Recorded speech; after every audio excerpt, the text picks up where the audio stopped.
Hey, how's it guys? Welcome to the channel. Sorry that I'm sounding so hoarse, but I've been talking to my kids so much, I think it's just buggered up my voice box for the moment. But I've got a few things to explain, so I'm just gonna go ahead. I drew this diagram of a compass and I plotted out 1 degree, as you can see there, on either side, and I drew lines going upwards. It represents me standing on the ground and looking out and beyond the horizon. It just extends into infinity, basically. What you will notice from the diagram is that the gap between the 2 degrees gets wider and wider the further away you get from the starting point. So I am the starting point in this scenario, and when I look out towards the horizon, it's still 360 degrees around me.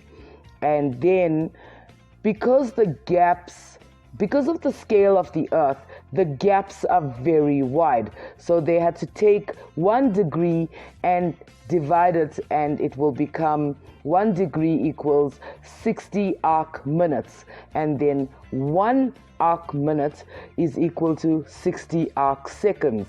And that's how we get the radians. And that's how we get to work with incredibly tiny numbers.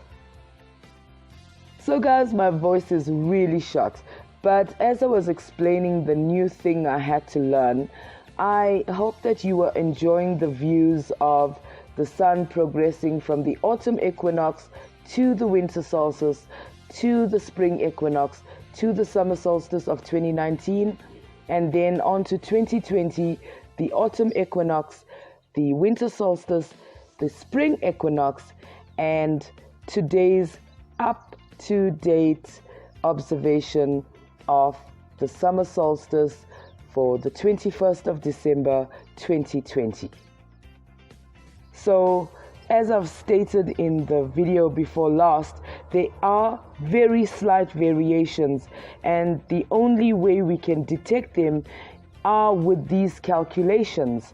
And I find that the solstices are quite stable and steady numbers. They've given the same numbers so far, but the equinoxes aren't so stable. So I suspect that's where the variation is.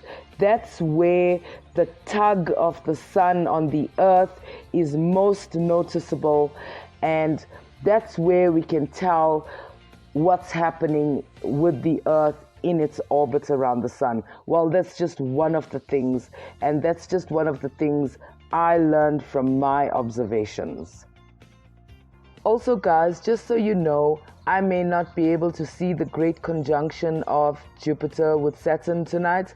As I am recording this audio, it is extremely cloudy, so we'll wait and see what happens.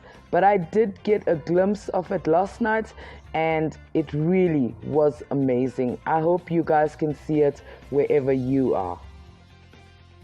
So on this, the summer solstice, the longest day and the shortest night of the southern hemisphere, once again, I just want to extend my gratitude and thankfulness to Fluffs for being so silly that I had to do my own research. And by that, I don't mean watching YouTube videos. I mean actually going out and looking at what's happening in the world out there. So guys, if you've made it this far, please enjoy the solstice wherever you are. I'll catch you in the next video. Stay safe. Bye.